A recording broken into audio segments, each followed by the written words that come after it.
Bonjour à toutes et bonjour à tous et bienvenue dans ce 12e épisode du Comex de la saison. Petit sujet marronnier à l'ordre du jour puisqu'une fois n'est pas coutume, nous évoquerons la question des ultras. Après notre épisode Supporter la maladie d'amour, publié il y a 2 ans, et Supporter un contre-pouvoir utile paru l'an passé, nous nous attaquons aujourd'hui à la question de l'indispensabilité des ultras. Mais alors, pourquoi ce sujet du jour ? Car depuis plusieurs semaines déjà, le ministre de l'Intérieur, Bruno Retailleau, menace plusieurs groupes ultras de dissolution, notamment pour des débordements et des utilisations abusives de fumigènes. Les principaux groupes ciblés étaient ceux de Saint-Étienne, les Magic Fans et les Green Angels, et la Brigade Loire à Nantes. Bien que l'heure soit aujourd'hui à l'apaisement, après notamment que les ultras aient été soutenus par plus d'une trentaine de groupes à travers l'Europe, des procédures ont tout de même été lancées par le ministre pour une potentielle dissolution. Des mesures qui ont été fortement critiquées par de nombreux élus de la République, qui ont dénoncé ces menaces de dissolution dans une tribune du Monde, la semaine dernière à l'initiative du député socialiste Pierrick Courbon. Une décision qui a aussi très fortement été critiquée par l'ANS, l'Association nationale des supporters, qui considère que ces groupes sont désormais traités comme des terreau-supporters par les pouvoirs publics, terme qui n'est pas sans rappeler le terme d'éco-terroriste utilisé par Gérald Darmanin pour évoquer les militants écologistes. Et l'ANS, qui après avoir réclamé pendant plusieurs semaines une réinstauration du dialogue, en apostrophant notamment la nouvelle ministre des Sports, Marie Barzac, a finalement décidé de rompre le dialogue définitivement. Une décision qui implique une cessation immédiate des échanges entre les groupes de supporters d'un côté et les référents supporters de chaque club, les renseignements territoriaux, donc les préfets et responsables de police, et la DNLH, donc la Division nationale de lutte contre le hooliganisme. L'ANS a dénoncé, je le cite, un retour en arrière de 15 ans. Car en effet, pour comprendre comment a évolué le mouvement ultra, il est essentiel de comprendre dans quel cadre travaillent toutes ces personnes.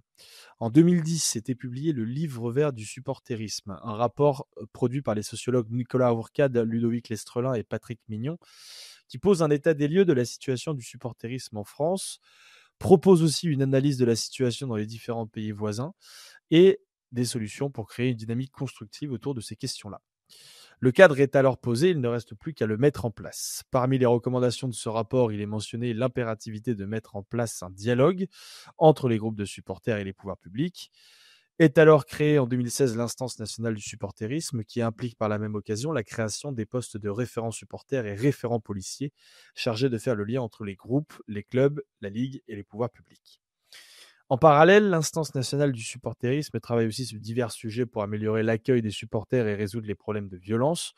Par exemple, à l'occasion de sa dernière assemblée générale, l'INS a par exemple travaillé sur les questions de billetterie nominative, d'individualisation des sanctions ou de lutte contre les discriminations homophobes.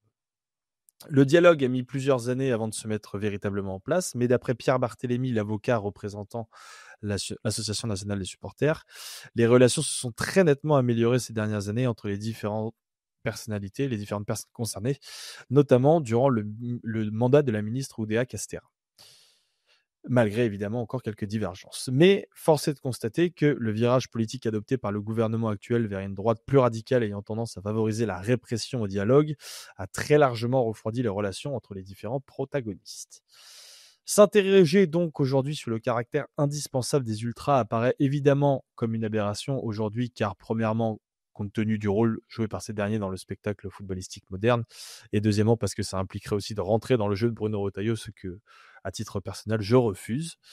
Mais cette question permet tout de même de nous interroger sur la place que doivent occuper les ultras, et plus particulièrement dans une période où le football français connaît l'une des plus grandes crises économiques et politiques de son histoire. Et c'est donc notre sujet du jour. Les ultras sont-ils tous indispensables ? C'est la question qu'on se pose. Et vous l'aurez remarqué, pas d'Alex pour m'accompagner aujourd'hui, malheureusement, mais tout de même 3 joyeux loustiques adeptes de ces questions-là. Le premier est directement concerné par les menaces de notre mal-aimé Bruno Retailleau, puisqu'une partie de sa vie disparaîtrait en cas de dissolution des groupes de supporters de Saint-Étienne. Timothée Mémon est avec nous ce soir. Salut Tim. Salut à tous. Tu vas bien ? Je vais très bien, à l'exception de cette question. Voilà. Lui aussi fut directement concerné par des questions de dissolution des groupes de supporters. C'était il y a 15 ans, au parc, avec le plan Le Proux. François Bessène, comment allez-vous, monsieur ? Bonsoir Valentin, ça va très bien. Parfait. T'étais au match du stade de l'équipe de France hier soir, c'est ça ? Évidemment. Ouais. Tu peux préciser que c'est pour ça qu'on a gagné. Tu étais pas au match aller? Évidemment que non, pour une fois, j'y suis pas allé. Ok, très bien, pour une fois. Et enfin, lui, les dissolutions, il aime ça, puisque ça permet à la droite de passer en force, peu importe le résultat des urnes. Monsieur Thibault Leplat, comment allez-vous? Je suis gaulliste, moi. Je suis ni droite ni de gauche. Je suis gaulliste, libéral, social, conservateur, La progressiste. phrase est malade.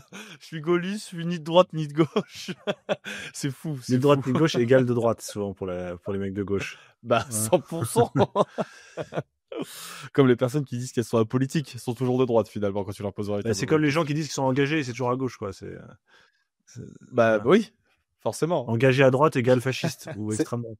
Alors, c'est une vraie bonne question, cette question d'apolitisme. Parce que pour quelqu'un de droite comme moi, j'aurais dit que les gens apolitiques étaient tout le temps de gauche. Bah, Il doit y avoir, tu vois, ça doit peut-être. être en fonction de là où tu te situes sur le spectre. Bah, on fera des tests. Je sais pas s'il y a des études là-dessus. Je vais me renseigner. Bon, Je vous certainement. dirai. Bon, en attendant, on va mettre un petit peu les opinions politiques de chacun de côté pour l'instant. On reprend évidemment dans 1 heure quand on sera en off, les gars, je vous préviens. Mais et on va se pencher un peu sur notre sujet du jour. Les ultras sont-ils indispensables? Allez, c'est parti.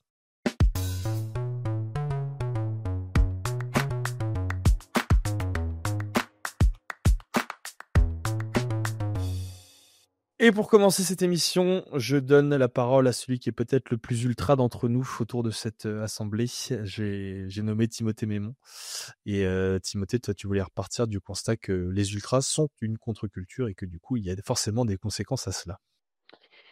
Oui, absolument. Alors, tu m'as présenté comme le plus ultra d'entre nous. Je tiens à signaler que je n'appartiens à ce jour ni au Magic Fan, ni aux Green Angels, ni à la Brigade Loire, ni à qui que ce soit. Je suis journaliste et du jour où j'étais journaliste, j'ai fait le choix justement de cesser de m'engager dans ces groupes. En revanche, je reste proche de ces groupes de supporters. Mon frère cadet est l'un des fondateurs des Green Angels. Il est aujourd'hui en COP Nord. Il a migré avec le temps. Donc du côté Magic Fan, pour les non-connaisseurs de Geoffroy Guichard.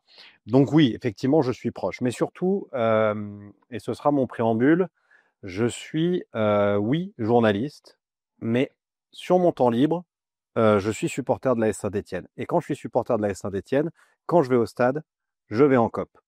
Ça me coûterait moins cher d'aller en tribune de presse, j'aurai une accréditation, mais je vais en COP, ça me coûte pas très cher.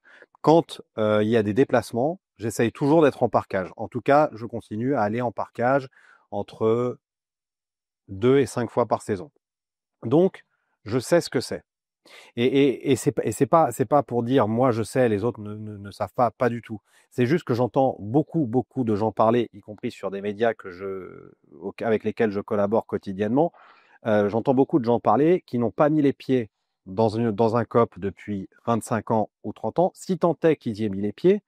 Et je parle encore moins des parkages, qui est vraiment un écosystème particulier. C'est-à-dire, pour ceux qui nous écouteraient, qui ne seraient pas des spécialistes, c'est la zone dédiée aux supporters adverses où se retrouvent les ultras, les supporters des différentes associations et les amoureux lambda des différents clubs. À l'extérieur, dans un parkage, amenés comme des bestiaux, sortis comme des bestiaux, mais c'est pas là le sujet. Pourquoi aujourd'hui les ultras sont indispensables? Parce que d'abord, on se plaint des débordements qu'il y a dans les tribunes. Ils sont présentés de façon extrêmement manichéenne par les médias. Ils sont présentés de façon extrêmement manichéenne par le ministre qui veut aujourd'hui dissoudre les groupes ultras. En réalité, quand vous allez au stade, il y a des CRS à l'extérieur, il y a des CRS devant la tribune, mais il n'y a pas de CRS dans la tribune. Dans la tribune, il y a quelques stadiers et encore. Qui est autorité? Qui fait respecter une certaine forme de loi dans la tribune? Ce sont les ultras. À leur manière, je l'accorde, à la manière d'une sous-culture, peut-être d'une contre-culture. La question se pose, la sous-culture étant une culture qui vit dans une société sans être à revers de ses principes et de sa constitution.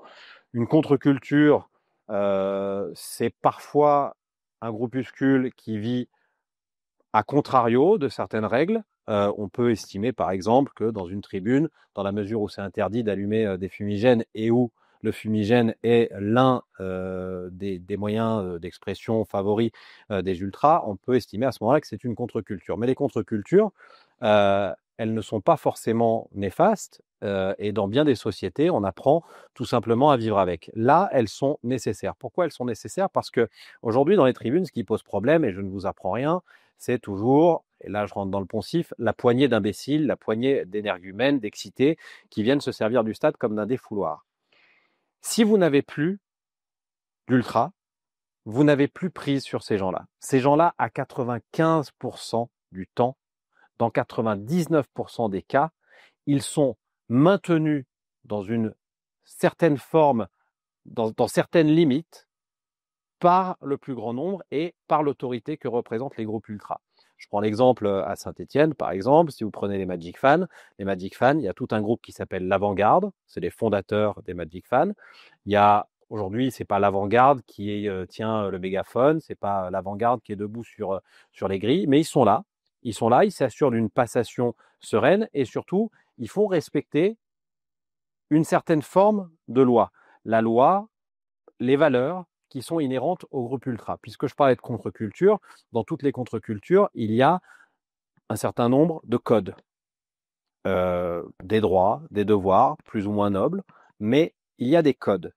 Et dans les COP, dans les parkages, il y a des codes. Ces codes, ils sont instaurés par les ultras et ils limitent énormément, mais vraiment à 95% du temps, ils limitent justement que ceux qui viennent se défouler ne le fassent complètement à tort et à travers et en faisant n'importe quoi. J'ajoute qu'aujourd'hui, et je vais mettre les pieds dans le plat et tant pis, aujourd'hui, il y a un énorme problème dans les tribunes d'Europe, c'est la cocaïne. La cocaïne, il y en a dans toutes les tribunes d'Europe, il y en a dans le football en général. Quand j'étais jeune, c'était le H, ça avait plutôt tendance à nous calmer et à nous rendre plutôt zen. Aujourd'hui, la cocaïne a complètement changé les tribunes.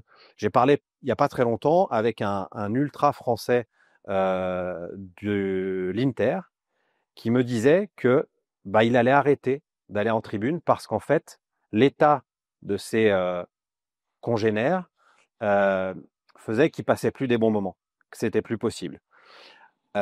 Aujourd'hui, on connaît les effets de cette drogue. Tu te sens pousser des ailes pour être correct. Et justement, ces énergumènes font partie de ceux qui en freinent et qui, d'un coup, à la moindre invective, à la moindre contrariété, eh bien, pourraient déraper. Encore une fois, qui empêche à l'intérieur de la tribune le dérapage? C'est la masse, c'est le groupe ultra qui va dire attendez, là, les 5 jeunes là-bas en haut, vous déconnez, et tu vas avoir toute une tribune qui va se tourner vers eux, et sous la pression populaire, ces énergumènes vont se calmer. Mais ces énergumènes, si vous décidez de dissoudre les groupes ultras, ils auront toujours leur abonnement, ils continueront à aller au stade, et il n'y aura plus personne pour limiter leur dérapage. Donc c'est pour ça qu'aujourd'hui, les groupes ultras sont absolument indispensables. Par ailleurs, il ne faut pas rêver, tu parlais des renseignements généraux, les clubs, même si les groupes ultras sont indépendants, il y a des dialogues. À ma connaissance, dans 90% des stades, il y a quand même dialogue entre les services de sécurité et les groupes ultras pour éloigner les brebis galeuses, pour faire en sorte que si un jour il y a une animation un peu particulière, le club soit prévenu, qu'il puisse anticiper un certain nombre de choses. Il y a des discussions. On n'est pas du tout à l'état zéro des discussions. Donc, c'est si vous décidez de dissoudre les groupes ultras, eh bien vous coupez court à toute discussion. Il n'y a plus d'entité à qui s'adresser et c'est la porte ouverte à tous les débordements. Je conclurai simplement en disant que je serai très attentif à ce qui va se passer. Je suis fils de juriste et à ma connaissance, prendre une sanction collective à l'encontre d'associations pour des agissements individuels va à l'encontre de notre Constitution. Et je pense que dissoudre des groupes de supporters au nom de quoi? De la présomption de culpabilité, d'actes qui se sont passés par le passé, mais où on n'a pas réussi à déterminer qui en étaient les instigateurs, nommément, c'est-à-dire des entités, des personnes. Et ben, pour moi, ça ne doit jamais passer devant le Conseil d'État. Et j'espère que le Conseil d'État sera saisi si cette initiative populiste de M. Retailleau venait à aller plus loin et à son terme.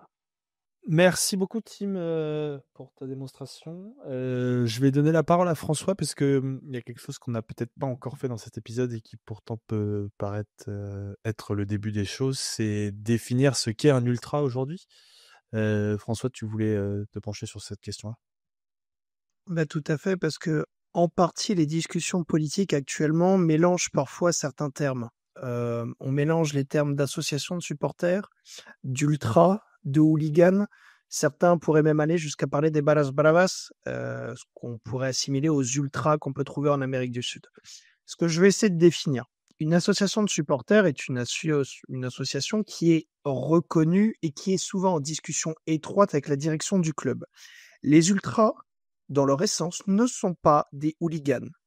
La différence devra être perçue sur l'axe de la violence. Le hooligan est quelqu'un qui va au stade pour se battre.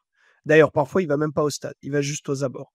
Les ultras sont d'abord des associations qui sont là pour encourager leur équipe, animer les tribunes, que ce soit par des chants, par des tifos, par des clappings, ce que vous voulez. Mais à la différence des associations de supporters, elles ne veulent dans leur essence, pas de relation avec le club. Elles se considèrent indépendantes. Par contre, Timothée a raison. Aujourd'hui, il y a quand même quelques échanges avec les responsables sécurité pour des choses évidentes comme, par exemple, la pyrotechnie, qui certes est illégale, mais conscient que ça peut arriver, il faut toujours essayer de préparer ce qui pourrait se passer. Donc déjà, voici une définition de ce que pourrait être l'ultra. Une des problématiques, et on va en parler peut-être plus ensuite dans le débat, c'est la violence, qui est presque trop proche du mouvement ultra ou alors qu'il le dessert beaucoup trop. Mais je voudrais déjà revenir sur leur utilité, parce qu'avant de se demander s'ils sont indispensables, il faut savoir ce qu'ils apportent dans un club. Qu'est-ce qu'ils apportent? Les ultras sont souvent des associations qui sont les premières à lutter pour le maintien de l'identité du club. Alors, on pourrait dire que ce sont les chevaliers blancs qui défendent ce qu'est la licence du club au niveau associatif, contrairement à la SASP, qui est le véhicule professionnel pour le club. D'ailleurs, quand les clubs disparaissent, l'association perdure. Donc, on pourrait considérer que ces ultras sont là pour défendre l'ADN d'un club. Et moi, je me rappelle petit, voir les ultras alors je sais plus quels étaient les groupes, devait y avoir les Tigris, devait y avoir le COP de Boulogne, devait y avoir les Lutèces qui étaient devant la boutique des Champs-Élysées et qui manifestaient parce que Canal+ avait fait enlever la bande blanche du maillot Echter sur le maillot 2000-2001. Et il y a, je me rappelle de gens et qui on en parlait en tribune, qui avaient commencé ces manifestations-là parce que pour eux, on commençait à toucher à l'ADN. Ces supporters, ils sont également là pour défendre le fait qu'on reste dans notre stade historique. Et là, les ultras, on commence à les entendre au Parc des Princes, parce que la petite musique de partir ou à Richard-Rangis ou ailleurs en Île-de-France, moi, en tant que supporter fidèle abonné depuis presque 20 ans, ça me dérange. L'ultra, il est là pour défendre parfois même le club et même l'identité de pays. Et là, on va voyager, on va rendre hommage à la Croatie, qui a été notre adversaire dernièrement en Ligue des Nations, et où les ultras ont un rôle très important. D'ailleurs, les ultras en Europe se lancent avec, on parlait les Torcidas. Alors aujourd'hui, la Torcida, on ne connaît que la Torcida du Hajduk Split, club historique, qui a été maintes fois champion de Yougoslavie. Mais ce qu'on oublie de dire, c'est qu'au moment où la guerre éclate en Yougoslavie, les premiers à partir sur le front, ce sont des ultras. Ce sont les ultras de la BBB à Zagreb, ce sont les ultras de la Torcida à Hajduk. Et si un jour nos auditeurs vont voir des matchs dans ces stades, au-delà du fait que l'ambiance est fantastique, qu'ils aillent voir les monuments aux morts dressés pour les groupes ultras devant les stades, rendant hommage au fait que ce sont les premiers à s'être engagés dans la guerre qui a principalement opposé Croates et Serbes. Je me permets de te couper parce qu'on a fait une émission il y a quelques mois maintenant avec Loïc Trégourès qui a écrit un bouquin sur cette question-là, sur le football dans le chaos yougoslave. Et voilà, on a fait une petite interview avec lui sur lequel on revient sur toutes ces questions-là. Et c'est un excellent livre que j'ai eu le plaisir de lire et que je recommande. Donc, à la question, les ultras sont-ils indispensables? D'un point de vue de la définition de l'identité, ils servent déjà à la défendre et à la préserver. Aujourd'hui, on le voit au PSG et on le voit dans beaucoup de clubs, ce que je vais appeler des clubs mondes. L'identité du maillot, on la perd. Le logo, on va le perdre. Le stade, on tend à le perdre. Donc, à la rigueur, il a déjà une utilité là, l'ultra. Maintenant, d'un point de vue économique, l'ultra, il sert pas à grand-chose. Et d'ailleurs, la plupart du temps, l'ultra, c'est un déficit pour le club. L'abonnement est pas cher par rapport à tous les coûts de sécurité, les coûts normaux et les coûts annexes, parce que toutes les amendes que reçoivent les clubs, à la fin, ça chiffre. Or, les ultras sont principalement dans les tribunes populaires, les tribunes qui ont un prix accessible, ce qui fait qu'en fait, le club ne gagne pas d'argent. Donc, ce qui crée parfois le problème dans la relation entre ces deux entités. Maintenant, j'en ai parlé tout à l'heure, il y a un sujet qui est celui de la violence. Et c'est là où va se poser la question, sont-ils indispensables? Parce que quel est le prix à payer pour défendre cette identité, défendre cette idée du football populaire autour de ce podcast, nous aimons tous. C'est, avant de rentrer dans le débat, évidemment, je voudrais rappeler que les ultras ont un rôle social. Moi, je me rappelle pendant le Covid que les ultras, dans tous les clubs de France, ont organisé des maraudes et continuent d'ailleurs à le faire. Moi, je me rappelle des animations contre la mucoviscidose au Parc des Princes, les opérations de Noël, où les ultras collectent des cadeaux pour les distribuer dans les hôpitaux. C'est rarement le club qui les organise, ce sont d'ailleurs plutôt les ultras, les associations de supporters. On les voit peut-être moins d'ailleurs sur cet engagement sociétal. Par contre, et pour maintenant laisser la parole à Thibaut, et on en parlera plus dans le débat, moi je suis un enfant du Parc des Princes, j'ai grandi avec des tribunes très animées. Cependant, aujourd'hui j'ai 35 ans, j'ai toujours pas oublié ce que j'ai entendu le soir du match Paris-Tel Aviv et le soir du match PSG-OM où il y a eu un mort. Et c'est pour ces raisons que soit le mouvement ultra fait le ménage et les pouvoirs publics les aident sur une individualisation des sanctions, parce que j'ai très mal vécu d'être dégagé comme un malpropre par le plan Leproux, mais on va en parler.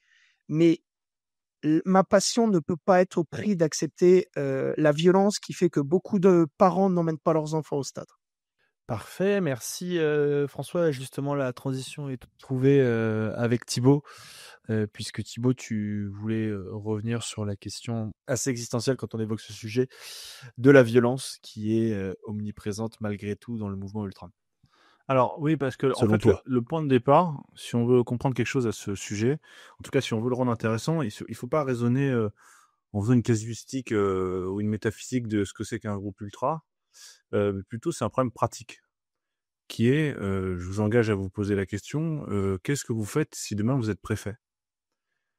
Si demain vous avez à prendre une décision sur l'interdiction de tel déplacement, sur tel match à risque, quelle est la décision que vous prenez? C'est un problème pratique. Pourquoi? Parce que le SSMI, qui est l'organisme de statistique du ministère de l'Intérieur, a publié les chiffres de l'an dernier de mobilisation du nombre d'agents, policiers et gendarmes inclus, sur la saison 2023-2024 pour couvrir en fait tous les matchs en France. Le nombre de policiers et de gendarmes mobilisés, c'est 62 232 sur un effectif global d'environ 250 000. C'est-à-dire qu'on a un quart des policiers et des gendarmes qui sont mobilisés pour sécuriser les stades. C'est-à-dire sécuriser des craquages de fumée, c'est-à-dire sécuriser des bus qui peuvent être caillassés éventuellement. C'est-à-dire il y a un gros problème d'efficacité dans la gestion de la sécurisation des événements sportifs. Alors, la même stat fait état effectivement d'une baisse des incidents la saison dernière, sensible, et pour cause, vu que la moitié des déplacements ont été supprimés, c'est assez une baisse mécanique, mais qui est de l'ordre de 5%, qui n'est pas quelque chose non plus de très brutal. Bref, moi je pense que la vraie question en fait qu'on doit se poser, au-delà de la question théorique, moi je suis évidemment client de la question théorique, mais c'est surtout, je me dis, mais demain si j'étais préfet, qu'est-ce que je ferais en fait? Parce que le problème auquel on est confronté souvent, et en relisant la littérature sur le sujet, à commencer par les rapports, j'ai essayé de faire un petit jeu, j'ai essayé de calculer le nombre de lois, le nombre de rapports qui ont été publiés ces dernières années sur la question du supporterisme et de la violence dans les stades. Alors tenez-vous bien, depuis 1990, on a eu 8 lois, dont 3 spécifiques, au moins 3 rapports qui ont été rédigés depuis 2007, avec toujours plus ou moins les mêmes conclusions, et toujours cette idée qu'à la fin du rapport et à la fin de la lecture de la loi, de la mise en place de la loi, c'est la confusion qui règne. C'est-à-dire qu'à aucun moment, on est arrivé vraiment à un moment de la doctrine de maintien de l'ordre quelque chose de clair, d'efficace, soit parce qu'on manque de critères pour les évaluer, soit parce qu'on conteste la légitimité de ceux qui les appliquent. Donc finalement, quand on s'intéresse un peu en profane dans cette affaire, parce que moi j'ai jamais été ultra, je fréquentais les stades, mais je n'ai jamais fait que mystère du fait que j'étais pas vraiment cette mentalité-là. Mais je la respecte, j'ai pas de problème avec ça. Mon problème en fait vient plutôt quand je lis les rapports, non pas des groupes ultra eux-mêmes, qui après tout défendent leurs intérêts et défendent. Alors ce sont à mon sens des groupuscules quoi. On parle vraiment, tu parles de Timothée de cette fameuse avant-garde si bien nommée. Si on parle de 30-50 personnes, 70 personnes grand maximum dans certains clubs, je veux dire les gens vraiment la minorité active. Le problème, c'est que cette minorité active est un peu la loi et que quand on lit les rapports, je disais par exemple le rapport le rapport Buffet-Houlier de 2020, les définitions qui sont apportées des groupes ultras, la mission qui leur est accordée, on prend pour acquis des espèces d'aphorismes sociologiques qui a été pris dans des conclusions de je ne sais quelle littérature en question, et on prend pour principe ce qui sont des conclusions, à savoir par exemple que, je sais pas, que les stats sont les miroirs de la société, que finalement la violence c'est le miroir de la société, donc on peut pas vraiment le contester, on peut pas vraiment le discuter, que effectivement ce sont des initiatives sociales, que ce sont des groupes dans lesquels la force sociale, la force du groupe, tu l'as exposé très bien Timothée, s'imposait et que ça permettait de réguler des tribunes grâce à la force du groupe. Mais au moment où on dit si je puis dire, au moment de passer à la caisse, on leur dit bon alors si c'est la force du groupe, c'est normal que la responsabilité collective soit engagée, non, sur des sanctions. Si c'est un miroir de la société, dans ce cas-là, pourquoi est-ce que c'est vous qui représentez l'ensemble des supporters dans les associations? Pourquoi ce ne sont pas les 95 autres % qui y sont, si on considère qu'un stade est représentatif de la société?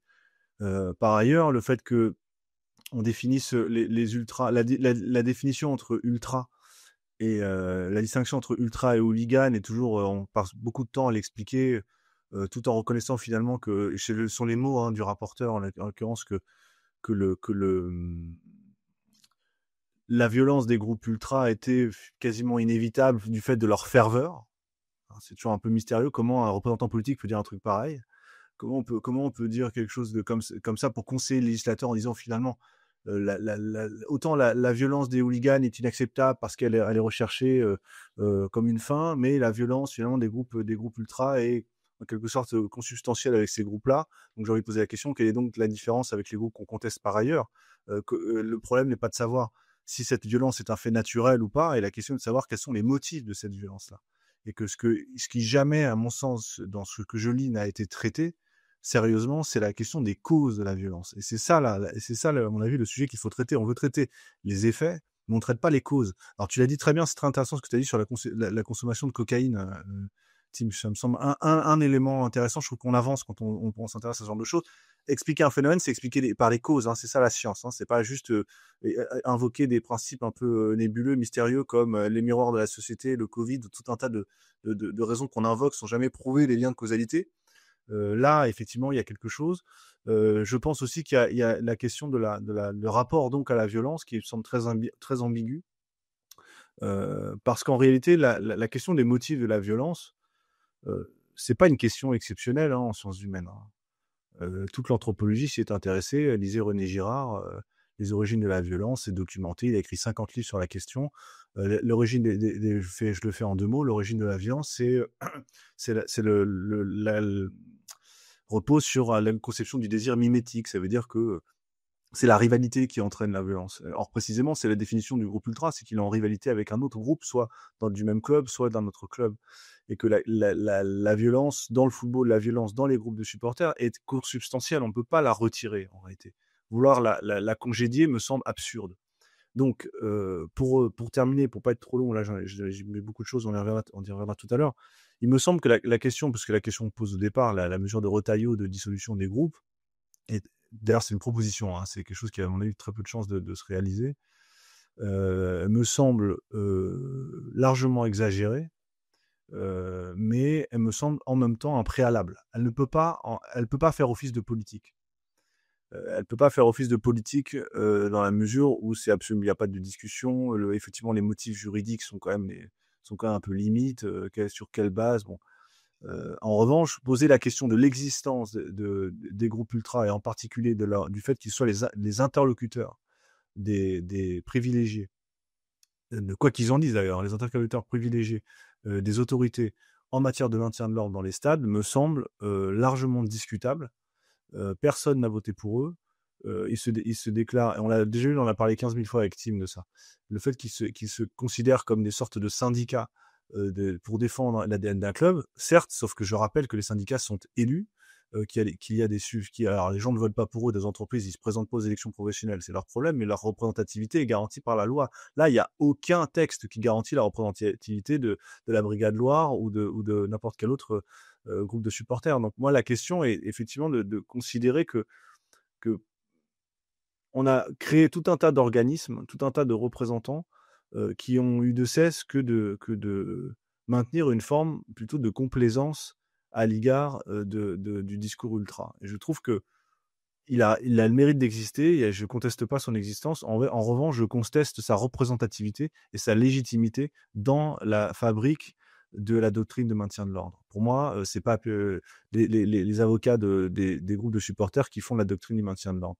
Le problème, c'est que la doctrine du maintien de l'ordre est comprise dans le clivage droite-gauche, de manière frontale, polarisée. La gauche tendance à pécher de naïveté, confère Houllier et Marie-Georges Buffet, ou la droite a péché par excès de répression, confère Retailleau. On n'arrive pas à trouver une ligne qui soit une ligne de synthèse dans lequel on accepte enfin de parler de l'éléphant dans la pièce, qui est le problème de la porosité des groupes ultras avec la radicalité. Très intéressant, et c'est très cool d'avoir 3 points de vue assez différents sur la question, et c'est la raison pour laquelle on a cette deuxième partie dans laquelle on pourra en débattre. Avant ça, je vous propose qu'on prenne une petite respiration habituelle pour parler de vos recommandations.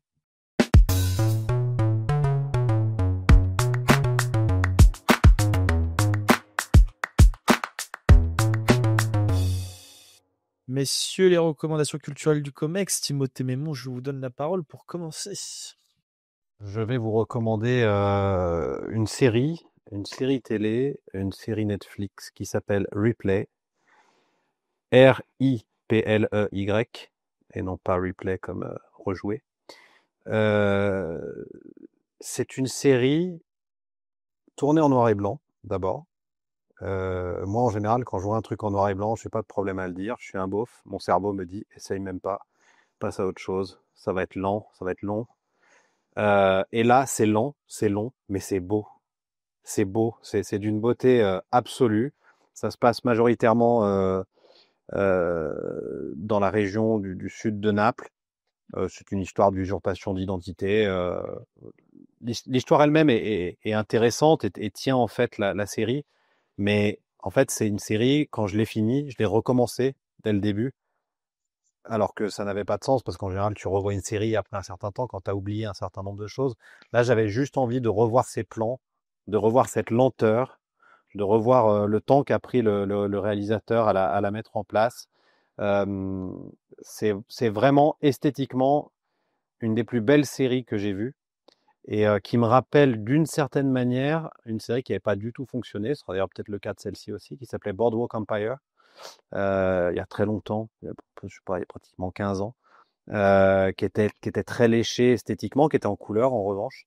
Et là, c'est un chef-d'œuvre esthétique. Rappelle le nom? Replay, R-I-P-L-E-Y. Parfait, sur Netflix donc. François. Alors Valentin, si tu me le permets, ça va pas être une recommandation artistique, ça va être une recommandation d'association. Ça me tient à cœur. Je voudrais mettre en avant l'association des aidants et malades à corps de Lévy. La démence à corps de Lévy est une maladie qui touche 200 000 personnes en France. Une des personnes que les Français connaissent, qui malheureusement vient d'en décéder, est Catherine Laborde. C'est une maladie dégénératrice. Mon grand-père en est mort. Qui est très lourd. Moi, je viens de perdre quelqu'un qui m'est extrêmement cher, et je voudrais mettre en avant ma tante qui, en tant qu'aidant, a été un rempart face à la maladie, et de mettre en avant toutes les personnes qui sont aidantes et pour leur dire dans cette reco qu'il y a des associations qui travaillent pour aider et les aidants et les malades. Et je te remercie, je voulais profiter de ce moment pour voilà, mettre en avant toutes ces associations qui œuvrent en silence et qui ont besoin de notre aide. Avec grand plaisir. Très belle recommandation. Merci François.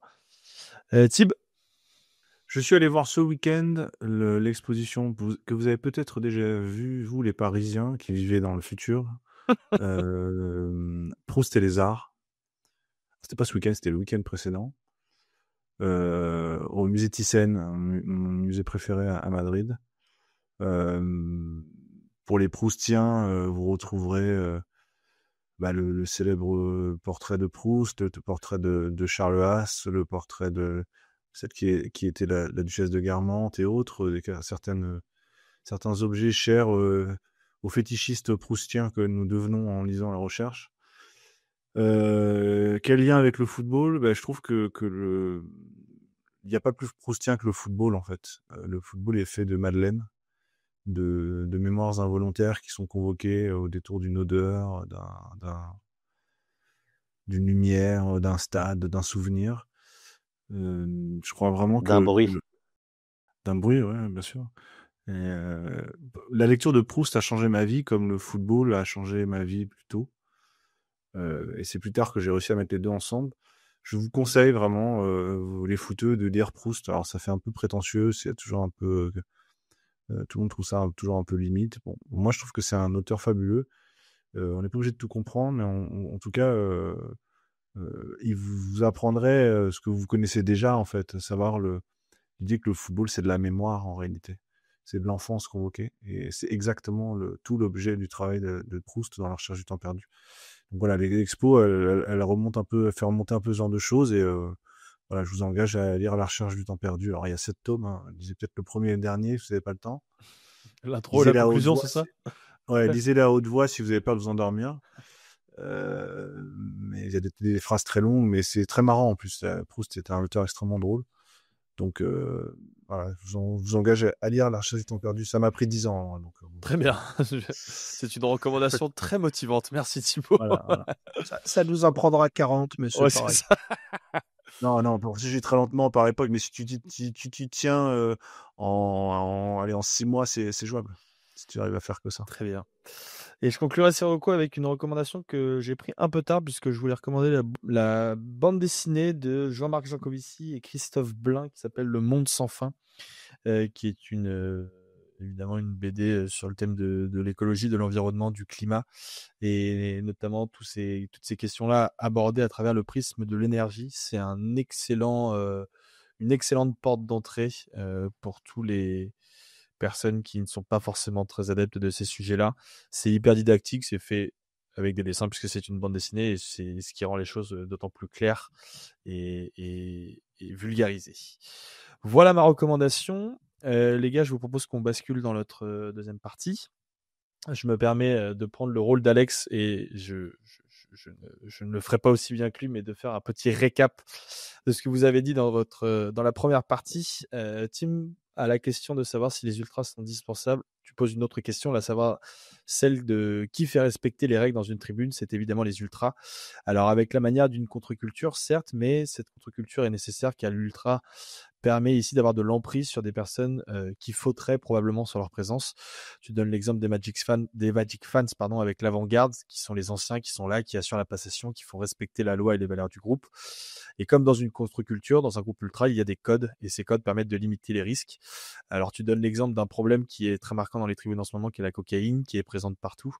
Mais si on dissout les groupes ultra, plus personne ne pourra par exemple contrôler ce genre de comportement. Ce serait donc contre-productif de les dissoudre. Et d'ailleurs, aujourd'hui, tu estimes qu'il y a du dialogue entre les instances et que si on les dissout, il n'y aura plus d'interlocuteurs. Donc oui, à tes yeux, les ultras sont indispensables. François, toi, tu te poses plusieurs questions. D'abord, la question qu'apportent les ultras, et tu réponds avec 3 prismes différents. La question de l'identité de l'ADN, de l'identité et de l'ADN d'un club. Tu donnes par exemple l'exemple du maillot de Echter que le PSG avait modifié au moment de la reprise de Canal. On touchait à l'identité à l'époque et les supporters ultras avaient contester cette modification. Tu estimes que les supporters représentent leur club, mais aussi parfois l'identité des pays, comme avec l'exemple par exemple de la Croatie où les ultras étaient les premiers à s'engager dans le conflit armé, et que dans un football mondialisé, le football perd de son identité, donc l'ultra est évidemment indispensable. En revanche, tu prends un deuxième point de vue, le point de vue économique, puisque les ultras, dans ce cas-là, ne sont en revanche pas très rentables, notamment car ils occupent les tribunes populaires où les prix sont évidemment les moins chers, donc ils rapportent évidemment moins d'argent au club. Et enfin, tu poses la question de la violence. Tu mentionnes évidemment le rôle social des clubs à travers les maraudes, l'école, etc. Mais la violence est évidemment omniprésente. Tu as le souvenir personnel des matchs de Tel Aviv, du PSG face à Tel Aviv et l'OM, avec des morts, et tu estimes que la passion ne permet pas de tout justifier. Et enfin, Thibaut, tu conclus en faisant un état des lieux de la situation de la sécurité des ultras en France. Deux chiffres. Le premier, le nombre d'agents de police qui sont mobilisés dans les stades par an, 62 000 sur les 250 000 effectifs de police qu'il y a. 60 232, pardon. J'ai 60 000, ok, pardon. 60 000 sur 250 000, ce qui représente environ un quart des policiers mobilisés dans les stades. Tu dis aussi que depuis 1990, il y a eu 8 lois, 3 spécifiques et 3 rapports sur la question des ultras et du supporterisme. Et à chaque fois, c'est les mêmes conclusions. Et pourtant, on a toujours la même confusion. Et tu critiques notamment les différents rapports publics qui ont été publiés où on catégorise souvent les ultras à travers les supporters, pardon, de manière générale à travers les ultras, mais pourtant ils ne représentent qu'une minorité active qui fait la loi. On dit aussi d'ailleurs que la violence chez les ultras est résiduelle, enfin c'est ces rapports qui le disent, alors qu'elle est selon toi centrale, et tu t'interroges sur les causes de cette violence. Alors les vraies causes, pas les causes comme c'est un miroir de la société. Tu dis que la cocaïne qui est citée par Tim était un bon exemple, mais tu cites aussi tu t'interroges aussi sur la question du rapport à la violence des ultras, qui est probablement aussi une de ces causes. Et enfin, pour répondre à la question générale, tu penses que la dissolution est exagérée, mais qu'elle est préalable, car les ultras n'ont aucune légitimité pour être des représentants des supporters de manière globale. Ils ne sont pas élus, ils ne sont pas syndiqués, et il y a une complaisance envers les ultras, dont tu contestes la représentativité et une partie de sa légitimité. Franchement, je suis pas au niveau d'Alex, mais j'ai estimé être pas trop mal. C'est pas mal, ouais. C'est pas mal. J'en suis bien sorti cette fois-ci. C'est parce que vous avez été très clair aussi. Par exemple, Thibaut, je suis pas sûr, moi. Thibaut, je t'ai connu moins clair que ça, en vrai. Ah ouais. Je me suis pas trouvé très clair. Je crois que je suis parti sur René Girard et tout, mais j'ai pas le temps d'expliquer. René Girard, personne n'a compris le lien avec le titre de Montpellier. Les gens ils pensent Montpellier, voilà, quel rapport en fait, tu vois. Voilà. Donc, bon. Tim, peut-être, est-ce que tu veux réagir à ce qu'a dit Thibaut en fin de première partie, peut-être? Je vais réagir à ce qu'a dit Thibaut au début de son intervention. Juste, c'est du détail, ça fera pas vraiment avancer le débat. J'ai lu les mêmes chiffres que toi sur la mobilisation de services d'ordre et de policiers. Dans la foulée, les groupes ultras ont répondu de façon très documentée. Quelque chose qui m'a frappé et que je trouve intéressant, c'est que tu mobilises beaucoup moins de policiers en accompagnant un déplacement de supporters avec les services de sécurité du club concerné qu'en faisant respecter une interdiction de déplacement et en s'assurant autour du stade qu'il n'y a pas de supporters se prévalant d'être de tel ou tel groupe. J'ajoute d'ailleurs, puisque j'étais à cheval sur la Constitution tout à l'heure, que interdire une personne d'aller et de venir au titre qu'elle appartient à tel ou tel groupe, c'est aussi anticonstitutionnel et que tous ces arrêtés devraient passer devant le Conseil d'État et qu'aucun ne passerait les fourches codines du Conseil d'État. Ceci étant dit, je vais m'intéresser, puisque c'est un terme que vous avez tous les deux amené à raison, celui de la violence. Alors, il y a la violence inhérente à la dualité entre deux groupes de supporters, mais entre deux groupes sociaux, quoi qu'il arrive, que tu as avancé. J'ajoute, puisque je parlais de la consommation de cocaïne, que c'est quelque chose qui envenime nécessairement les choses. Et j'en reviens. En fait, j'entends ce que tu dis sur le fait de dire on ne peut pas se contenter de dire que c'est un problème de société et que en fait les tribunes sont juste une loupe de ce problème de société. Mais si tu prends la consommation de cocaïne, par exemple, c'est avant tout le problème de l'État.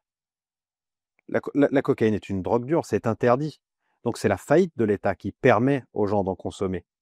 Alors après, on connaît le fonctionnement et à partir du moment, tu peux pas arriver à... Je vais donner un chiffre en comparatif avec l'Espagne. En Espagne, le nombre en France, je veux dire, ce sera plus fort dans ce sens-là. Le nombre d'arrestations l'année dernière, suite à des violences dans les stades, c'est 718. Je sais pas si tu as vu les chiffres. J'ai regardé les chiffres sur l'Espagne la même année. Je dis ça parce que la consommation de cocaïne dans l'Espagne, bon, elle est au moins au niveau de celle de la France. C'est 133. Alors attends, C'est quasiment 7 fois plus. Thibaut, 7 fois plus. 718, c'est pas sur les violences dans les stades, hein, c'est le nombre d'incidents qui ont été C'est le nombre d'interpellations. C'est 718 interpellations liées à la sécurisation des stades. Juste pour préciser, sur la moitié de ces interpellations, la moitié de ces interpellations sont dues à des questions de pyrotechnie. Oui, non, mais je mets tout dans le même chiffre. Mais là, c'est pareil, le chiffre espagnol prend en compte aussi c'est quasiment les mêmes faits. Pour donner un ordre d'idée, ce qui est intéressant dans le fameux rapport que je cite, le rapport Houllier et Marie-Georges Buffet, l'exemple espagnol est expédié en 3 lignes, où il nous est dit que les Espagnols confondent. Alors la formule, elle est extraordinaire. Je l'ai lu à Val tout à l'heure, si je la retrouve rapidement. Oui, or, dans certains pays, notamment en Espagne, la notion d'ultra est mal interprétée, car elle reste confondue avec celle de hooligan. Or, leurs racines sont différentes. Les ultras sont des supporters dont la ferveur aboutit exceptionnellement à des violences, tandis que les hooligans sont des groupes violents qui profitent du contexte du stade pour s'affronter.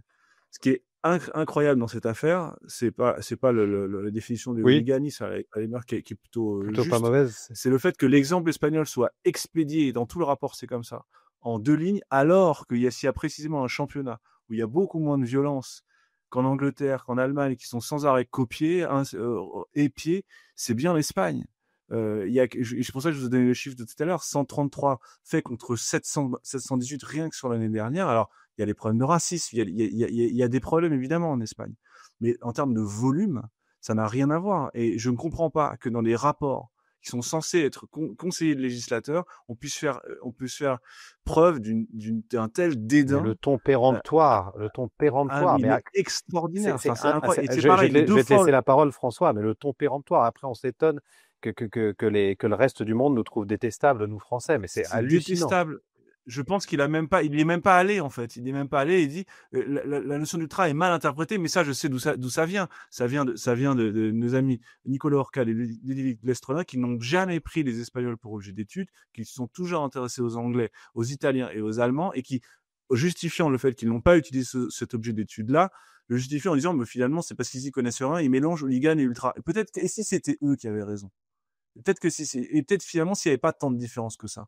Les Espagnols, ils qualifient d'ultra dès lors qu'il y a les supporters qui commettent des actes violents. Et il y en a eu, hein. Tu vas parler de Zabaleta, François, 1998, l'Atlético. Dans les deux cas, c'est l'Atlético. Et Johnny, je ne sais plus comment il s'appelle, en 2014, un supporter de la Corogne qui est jeté dans le Manzanares par, encore une fois, des supporters de l'Atlético. Donc Dieu sait qu'il y en a. Et c'est une frange néo-nazie bien connue dont la direction de l'Atlético a du mal à se défaire. Mais malgré tout, en termes d'échelle, c'est incomparable. Et je ne comprends pas, encore une fois, comment les politiques publiques comment une doctrine d'ordre public peuvent être construites si on ne regarde pas les modèles qui fonctionnent. Pour moi, c'est un mystère. Alors justement, ce dédain est, je trouve, limite scandaleux de la part d'un législateur. Justement, les modèles qui fonctionnent. François, tu vas peut-être nous parler de Bilbao, non? Il a raison. Je rigole, je taquine. Au-delà de Bilbao, je vais parler du gouvernement espagnol. Déjà, le dédain dont font preuve les, je cite entre guillemets, ministres, parce qu'ils n'en ont que le titre et en aucun cas les compétences. Ce dédain montre bien le dédain qu'a la France pour tout pays qui travaille. Et pourquoi je veux parler du gouvernement espagnol? Parce qu'ils ont eu le courage. Sur la question ultra, moi, alors, le gouvernement actuel est de gauche, et d'ailleurs ça te plairait même d'extrême gauche, mais le gouvernement qui a pris des mesures sur ces problématiques est autant le gouvernement de droite que le gouvernement de gauche. C'est une logique qui a toujours été dans le gouvernement espagnol. Mais en fait, un des mots les plus importants, c'est le courage et la lâcheté par rapport à la question ultra. Déjà, lâcheté parce que trop souvent, il peut y avoir des directions au sein des clubs qui s'encoquinent avec des leaders d'associations. Et ce qui fait qu'en fait, ils sont d'une certaine façon tenus. Soit tenus parce que la violence, soit parce que la vente des places. Parlons d'un modèle qui marche, l'Espagne. Alors évidemment, l'Espagne, Thibaut en a parlé, il y a eu des morts.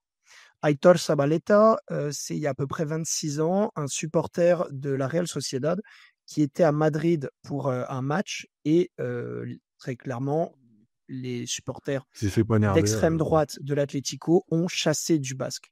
Nous, on aurait du mal à le comprendre parce qu'on n'a pas cette vision d'indépendantisme ou autre, mais c'est Réputé la d'extrême réalité. gauche. L'indépendantiste basque, il est réputé plutôt d'extrême gauche. Donc, Il est c'est plutôt expliqué. d'extrême gauche. C'est Bildu qui est le parti fort sur cette problématique. Mais On là, a c'est même compris pas une l'idée, question ouais. d'extrême droite, d'extrême gauche. Sauf que ce qui s'est passé, c'est que le gouvernement et les clubs ont foutu dehors quasiment tous leurs ultras nocifs. Et je mets bien le mot nocif après ultra. On ne parle pas de tous les ultras. Sauf que, in fine, il n'y a plus de groupe indépendant. À Madrid, ils les ont dégagés. À l'Atlético, ils ont essayé. Ils n'y arrivent pas complètement. Et d'ailleurs, Thibault l'a mentionné. À Barcelone, ils ont dégagé énormément de monde. Il a Donc, été ils ont eu ce sous. courage-là. Et le L'argent qui stade, a été dépensé pour mettre les dirigeants sous protection policière, plus que mettre les exactement. supporters sous Et c'est protection policière. pour ça que je parlais du mot courage. Alors, maintenant, qu'est-ce qui se passe? Est-ce qu'on se fait chier dans les stades espagnols? Alors, c'est vrai que moi qui suis habitué à des ambiances très chaudes du parc, historiquement, ou à Marseille, ou à Saint-Étienne, c'est sûr que quand je vais dans un stade espagnol, c'est différent. À Barcelone, objectivement, vous entendez les mouches. À Madrid, vous pouvez très vite entendre les mouches. À Bilbao, parce que tu voulais me piquer là-dessus, et c'est un exemple où je vais vous amener à réfléchir. Il y a ce qu'on appelle les gradas d'animation, la tribune d'animation. Très souvent, ce sont des mineurs, ce sont des jeunes. Alors, il y a Prise d'identité, le club sait exactement qui est qui. Et alors, je parle très souvent en bien de Bilbao. Là, je vais parler en mal de la grada d'animation à Bilbao. Mais je vais parler en bien de ce qu'a fait la réponse de la direction. L'Athletic a joué en phase de ligue de l'Europa League à Rome. Ils les ont rejoués ensuite en huitième de finale. Ils les avaient joués en phase de ligue. Et les supporters, qu'on va appeler, qui eux-mêmes se revendiquent comme ultra, quand ils sont pas à Bilbao, ont jeté des fumigènes sur les tribunes romaines. Et honnêtement, la police à Rome n'avait pas du tout prévu ça. Parce que c'est pas du tout l'image de l'Athletic. L'accueil devait être très bien. Bah, maintenant, la direction a tapé très fort, a foutu tout le monde dehors. Sauf que maintenant, la grada d'animation est en grève. Mais en fait, à un moment, il faut du courage pour régler ces questions. Pareil à Et Barcelone, moi, la grève est toujours en grève. et alors, elle a Parce levé que le club refuse de partiellement. payer les amendes, en fait. Bien sûr, mais Ouais. ça, c'est une vraie problématique. Qui doit payer? Mais on va en parler parce que ça va être l'objet du débat. Moi, je suis, en tant que libéral, un fervent défenseur des sanctions individuelles. Alors Timothée a raison de rappeler que c'est pas constitutionnel d'interdire à quelqu'un de se déplacer parce que sa caisse est en 75, que c'est pas parce qu'il y a 500 connards qui font n'importe quoi dans les tribunes qu'il faut sanctionner. Sauf que le football, c'est le laboratoire des lois liberticides de ce pays. Et qu'on a fait, franchement, n'importe quoi sur la question. Mais encore une fois, parce qu'on a manqué de courage. Moi, mon premier abonnement au Parc des Princes, j'ai une photo côté droit, côté gauche centrale. Les RG avaient tous nos photos. Ils savaient tout le monde savait qui foutait le bordel au Parc des Princes. Sauf qu'il était plus facile de mettre 15 000, 20 000 personnes dehors, y compris les gens des latérales. Puisque là, on a beaucoup parlé des ultras dans l'identité d'un club. Timothée a parlé de son frère qui a changé de tribune, mais il y a plein de gens qui commencent jeunes en COP et qui ensuite vont dans les tribunes latérales. Ils ne sont pas moins représentatifs de l'identité d'un club. Là, le PSG a honoré les supporters qui sont abonnés depuis plus de 40 ans. La plupart ne sont plus en COP. Déjà parce qu'il y a eu les soubresauts de l'histoire du Paris Saint-Germain, mais aussi parce que, passé un certain âge, on peut avoir envie d'emmener ses enfants, on est plus à l'aise en latéral. Ça ne veut pas dire que ces gens-là ne font pas partie de l'identité. Cependant, là où moi je veux pointer la responsabilité, c'est que si on veut, entre guillemets, je vais dire, sauver ou préserver le milieu ultra, il faut que le milieu ultra déjà fasse respecter ses codes dans le cadre de la loi. Ça ne doit pas être des codes parallèles. Et au-delà de ça, il va falloir que chacun assume ses responsabilités. Moi, je suis un fervent défenseur de la pyrotechnie. Mais si demain un dialogue doit être ouvert, il faudra que chacun trouve des concessions. Il faudra que chacun réfléchisse aux responsabilités, se mette à la place du préfet, se mette à la place du supporter. Mais encore une fois, celui qui merde, il doit payer. Ce n'est pas, moi je le dis, j'ai super mal vécu que pendant 10-15 jours, le Paris Saint-Germain n'ait pas fait un communiqué en 2010 quand c'était le bordel en disant ce ne sont pas tous nos supporters, on est obligé de refaire on pourrait dire un restart dans les jeux Moi, vidéo, je, sauf qu'ils l'ont ouais, pas fait. Et on s'est je suis fait pas d'accord, insulter moi, dans l'équipe pendant des semaines. sur la question des sanctions individuelles et sanctions collectives.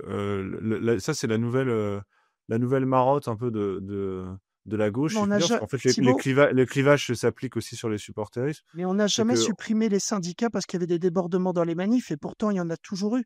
Bien sûr que Alors si, faut bien sûr choisir. que si, les syndicats ont été supprimés, bien sûr que si, la CNT a été interdite, bien sûr que si, les syndicats ont été supprimés.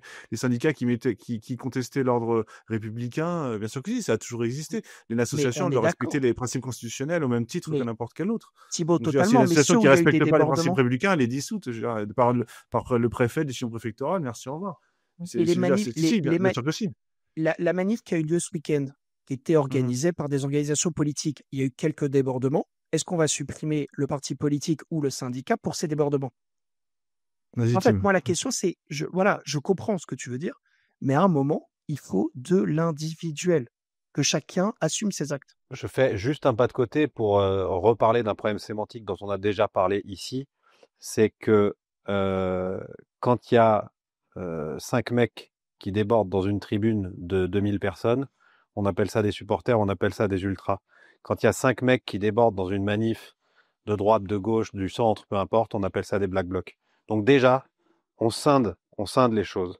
On dit que on déresponsabilise à juste titre l'immense majorité pour responsabiliser les personnes qui sont à l'origine de vandalisme, de casse et d'être des Les, contrevenants à la loi. les sanctions collectives, ce sont des sanctions administratives qui ont le mérite, ont seul mérite d'être immédiates. À la différence des sanctions individuelles qui sont des sanctions judiciaires, il faut attendre une condamnation d'un juge pour pouvoir le faire. Donc c'est la seule raison pour laquelle Tu peux avoir des sanctions... comparutions immédiates, hein. Ça existe. On peut avoir une comparution immédiate, mais une comparution immédiate, c'est pas valable. La question de l'ouverture de la tribune suite à des faits de violence, c'est une décision préfectorale. Et c'est le préfet qui va considérer qu'on va, pour faire une mesure conservatoire, je sais plus quel est le terme, et elle se justifie comme ça. Après, c'est pas évidemment pas l'idéal, mais je pense qu'il y a un arsenal de répression à avoir, et il me semble que la décision, d'un point de vue purement philosophique, si je puis dire, de ce que tu disais tout à l'heure, Tim, sur la description de le fonctionnement d'un groupe ultra, bah justement, il peut y avoir n'importe quel système communautaire prend en compte aussi les sanctions collectives. Je suis désolé de le dire, ça semble injuste, ça semble très difficile à vivre pour les gens qui sont dans la tribune, sauf que quand on est dans cette tribune-là, on sait aussi à quoi s'en tenir. Donc, je veux dire, si on peut pas bénéficier de la protection du groupe quand ça nous arrange, et pas quand finalement ça peut avoir des conséquences sur notre plaisir individuel dans cette tribune-là. Non, soit on est une communauté, soit on l'est pas.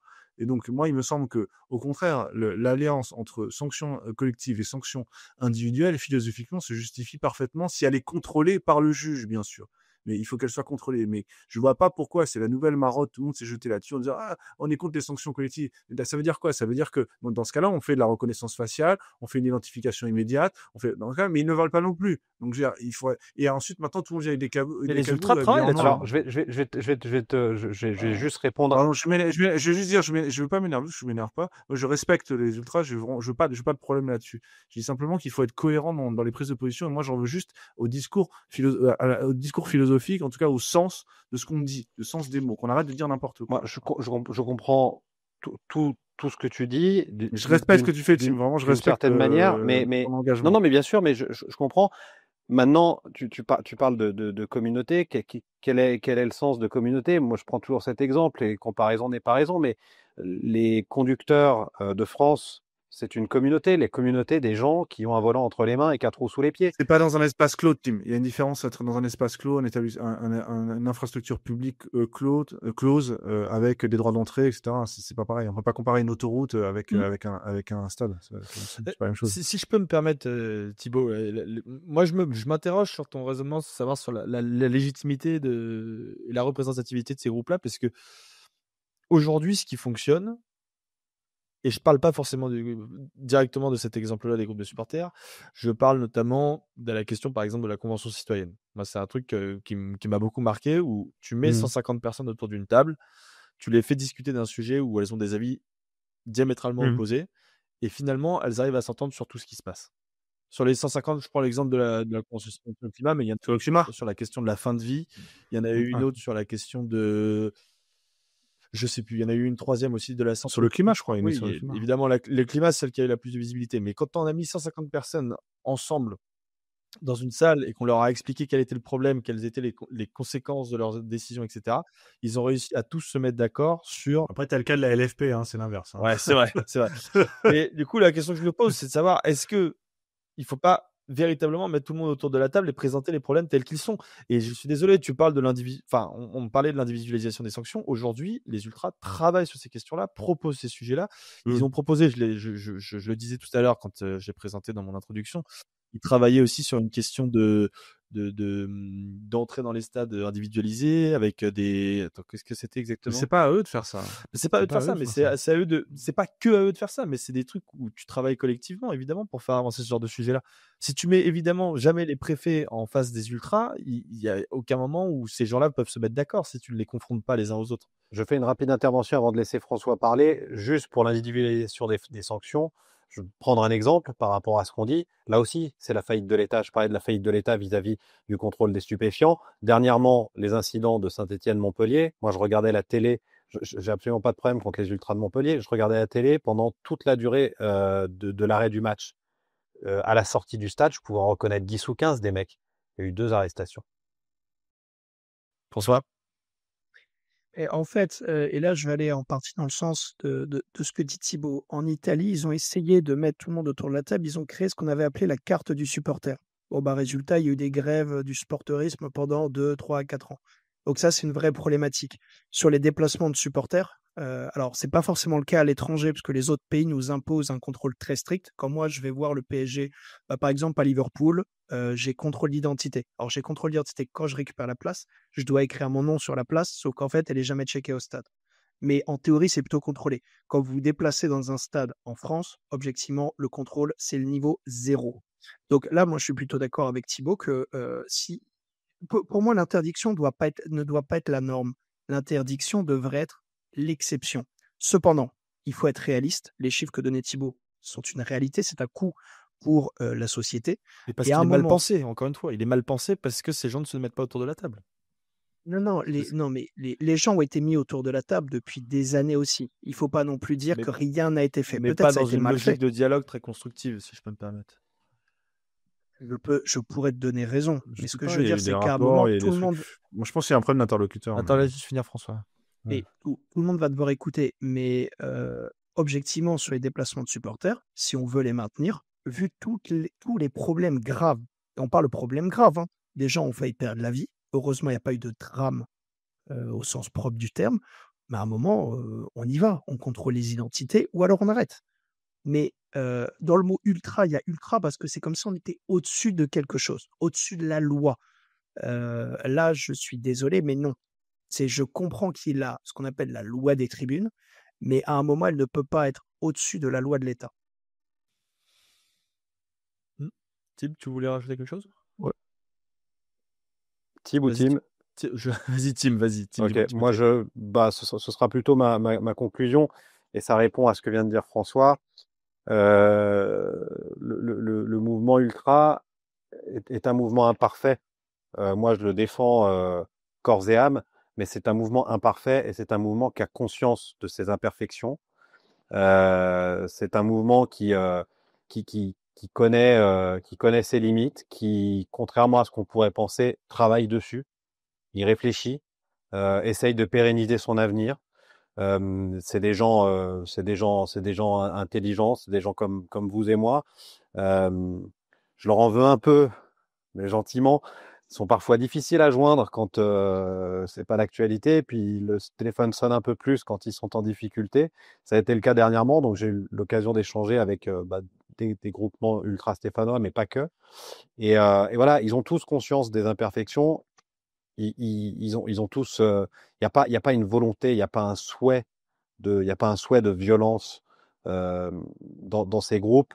Les responsables au plus haut niveau de ces groupes ultra regrettent pour la plupart justement les débordements, les dérives dont je parlais un petit peu plus tôt, liés aux stupéfiants et autres. Donc je veux pas jouer les bénis oui-oui, mais en fait à un moment, fut un temps, c'était peut-être impossible au regard de l'essence de ce qu'étaient les groupes ultras, de mettre tout le monde autour d'une table. Je crois qu'aujourd'hui, c'est possible, mais il faut que les pas soient faits dans les deux sens, et je suis pas sûr que les pas du haut vers le bas, si tant est que les ministères soient le haut, eh bien, soient faits, ou en tout cas soient faits dans le bon sens. On a une nouvelle petite chronique dans cet épisode, c'est les moments des recommandations. Est-ce que Tim ou l'un d'entre vous veut faire des recommandations par rapport à notre sujet du soir? Des recommandations, des prescriptions, je veux dire, pas des recos culturels. Oui, des Dans le recommandations, mouvement. pardon, oui, des C'est- idées pour améliorer la question des ultras aujourd'hui. François, je te vois lever la main. Pour moi, déjà, sur l'élection à la LFP, il y avait un sujet d'une meilleure représentation des groupes de supporters au sein du comité de la LFP. Je pense que ça peut être intéressant. Au sein des clubs, on peut en discuter, mais à minima, au sein de la ligue, c'est important. Ça peut permettre un dialogue. Tu parlais de dialogue et l'importance d'avoir des interlocuteurs, ça peut être important. Déjà, pour redéfinir potentiellement ce qui est autorisé de ce qui n'est pas, de tout reposer à plat et de mettre une grille des sanctions. Parce qu'à un moment, en mettant les supporters face à leurs responsabilités, mais en les responsabilisant. Et donc, avec une écoute constructive. Après, moi, la deuxième recommandation, mais elle est très personnelle. Celle-là, oui, c'est d'aller vers plus d'individualisation de la sanction pour protéger le groupe. Si le groupe entier est fautif, c'est le groupe qui paiera. Mais lorsqu'il y a des débordements, et à la rigueur, c'est ce qu'on avait vu lorsqu'il y a eu le jet de bouteille à Lyon. À la rigueur, là, ça avait été bien géré. Il faut pénaliser l'individu pour ne pas mettre en danger le groupe, parce que souvent, il y a une majorité qui ne met pas en danger. Voilà, moi j'ai ces 2 éléments de reco, il y en aurait des dizaines sur cette question du supporterisme. Très bien. Tim ou Thibaut? Tim, vas-y, c'était une idée. Ouais, rapidement, ça va être très, très démago, presque aussi populiste que ce que tente de faire Retailleau, mais le fait c'est que je pense qu'il faudrait créer des commissions, mais des commissions qui s'intéressent à la genèse du mouvement, qui aillent voir ce qui se passe à l'étranger, qui comprennent comment est né ce mouvement, comment il s'est développé en Italie, comment il a transpiré jusqu'à la France, comment on est arrivé à ça. Parce qu'en fait, aujourd'hui, on est à tous les niveaux en train d'essayer de régler les symptômes sans essayer de comprendre éventuellement la cause de la maladie. Et, euh, et je reviens sur ce sujet parce que moi, je m'aperçois qu'il est central, je constate qu'il est central, on me rapporte qu'il est central, celui des stupéfiants. Encore une fois, évidemment, on ne peut pas empêcher les gens de se droguer, mais à un moment ou à un autre, si ça circule aussi facilement, je sais pas moi, enfin, je tombe je suis peut-être un bisounours, mais moi, quand j'étais jeune, avoir de la cocaïne, c'était un truc compliqué, difficile. Aujourd'hui, il y en a de partout. Et à un moment, si c'est de la drogue dure et que tout le monde est d'accord pour dire que c'est une drogue dure, c'est de la responsabilité de l'État d'endiguer ce fléau. Ce qui est bien, c'est que malgré les clivages politiques, j'ai l'impression que Bruno Retailleau fait l'unanimité. En tout cas, ça, c'est une bonne nouvelle quand même. Thibaut? Moi, je voudrais engager les dirigeants à ne plus avoir peur de leur groupe ultra. Et si j'avais une recommandation, c'est de protéger les dirigeants quand ils décident de prendre des décisions qui sont pas populaires auprès des groupes ultra, et les protéger dans la durée. Comme c'était le cas de Laporta à Barcelone ou de Pérez à Madrid. C'est-à-dire de les encourager dans le fait de reprendre le pouvoir, de refuser de payer les amendes, de responsabiliser, c'est aussi ça. Hein. Quand t'as fait une connerie, c'est toi qui payes. Hein. J'avais aucune raison que ce soit le club qui paye. Donc on protège les dirigeants aussi. Ça coûte peut-être moins cher que de protéger un quart de supporters, mais peut-être que ce sera au moins aussi efficace. Protéger évidemment les dirigeants et leurs familles. Hein, parce qu'on en est là. Hein, en réalité, les dirigeants, toujours en off, beaucoup vous diront qu'ils ont peur des ultras et qu'ils font ça pour avoir la paix. Et que tout le discours un peu autour des ultras, l'ADN du club, etc., pour certains d'entre eux, c'est souvent un peu du bullshit. Hein. C'est surtout une manière de se les amadouer pour pas avoir de l'ennui, parce que comme ils n'ont pas de moyen de les contrôler, si ce n'est par les échanges de faveurs, que finalement, bon, le discours sur l'histoire, etc., bon, c'est quand même secondaire. Je soupçonne d'ailleurs que ce soit le cas de Laurent Prudhomme, qui ne se mobilise que très peu pour la question des ultras à Lyon, par exemple. Alors qu'on sait qu'il y a ouvertement des problèmes, des gros problèmes entre les groupes de supporters et même au sein Alors, même Valentin, ne soupçonne pas. Ah non, bah, je le soutiens Non, pas. mais Val, il faut comprendre dans les villes de province comme ça, et être membre d'un groupe ultra, c'est un statut. Tout le monde te connaît en ville. Donc tout le monde connaît quelqu'un qui connaît un coup de... Toi, que tu veux retrouver quelqu'un, un journaliste ou un dirigeant, tu le retrouves très facilement. Bah, c'est pour ça que tu sors pas de ta Tu sais où bibliothèque, il toi. habite, tu sais où ses enfants vont à l'école, tu sais où il va au restaurant, tu sais où il part en vacances. On a affaire à des gens qui sont la poignée dont on parle sont des fous furieux, qui sont capables de venir chez toi. Moi, je vous fais pas l'épisode de Régis Lebris à Lorient, c'était abominable. C'était le cas, c'est le cas à Bordeaux aussi. Il y David avait en des a parlé rondes de autour de lui par des gens qui sont des employés de mairie, quoi, et qui sont aussi ultra. On parle de gens qui sont payés par la collectivité. C'est-à-dire qu'il y a un niveau de complaisance qui est extrême. Et les groupes ultras ont tendance à se plaindre d'être instrumentalisés et autres, mais c'est d'ailleurs leur seule raison d'être. C'est que je parle en général cette fois-ci. Évidemment, il y a plein d'exceptions, il y a des gens très bien. Mais quel est l'intérêt des politiques d'avoir des groupes comme ça? C'est qu'ils sont influençables, précisément. C'est l'intérêt. Certains font les services d'ordre dans les meetings politiques, certains servent d'hommes de main pour certains cas. En Espagne, c'était le cas. Les ultra sourds, ils servent d'hommes de main à beaucoup de dirigeants du RAJ. Je parle des exemples étrangers parce que sinon on va traiter de tous les noms. Mais il faut aussi être lucide là-dessus. Et ça, on ne le voit jamais dans les enquêtes. On ne le voit jamais, on ne parle jamais de ça. Or, c'est ça le fond du problème. C'est l'influence qu'ont les groupes ultras sur les dirigeants qui ont peur de prendre des mesures contre eux. Donc, tant que la peur est seule conseillère, on n'arrivera à rien. D'un côté comme de l'autre. Hein. Ok, bon, eh ben écoute, on ne dévoilera pas ton adresse sur nos réseaux sociaux par peur de représailles. Non, je risque pas grand-chose. Mais non, mais je répète que je respecte l'engagement. J'ai pas de problème avec l'engagement. Ce qui m'embête, c'est que c'est le discours politique convenu, complaisant à l'égard de discours qui sont des discours clientélistes que je peux comprendre n'importe quelle classe d'âge, classe de n'importe quelle association, quel groupe a ses propres intérêts, il les défend. J'ai pas de problème avec ça. Je trouve qu'ils les défendent plutôt bien, les intérêts des ultras. La preuve, c'est qu'on en parle tout le temps. Le problème, c'est qu'en face, on n'a pas de doctrine, quoi. Donc, c'est là, pour mon avis, il est là le problème. Très bien. Bon, ce sera le mot de la fin, messieurs, de cette émission. Merci à tous les trois d'avoir participé à ce sujet qui est, bon, comme je l'ai dit en introduction, c'est un marronnier, hein, mais c'est un marronnier du Comex. C'est un marronnier un peu du Comex. Il faut qu'on ait au moins une émission par an. On l'avait pas encore fait, mais en même temps, le sujet est tellement complexe que c'est bien de pouvoir en parler de temps en temps et de manière transversale avec différents points de vue, ce qui était le cas ce soir, et c'est la raison pour laquelle je vous en remercie. Je remercie aussi d'ailleurs nos fidèles auditeurs et je les invite à les partager, vous abonner, liker, enfin tous les mots en i que vous connaissez comme d'habitude. Éventuellement, un petit don sur notre cagnotte LOASO n'est pas de refus non plus si vous avez la capacité de le faire. Nous vous en serons très reconnaissants. Les amis, très bonne soirée à tous, très bonne journée, très bonne semaine pour ceux qui nous écoutent en différé et je vous souhaite une très bonne semaine. Je l'ai déjà dit. Allez, ciao, bye.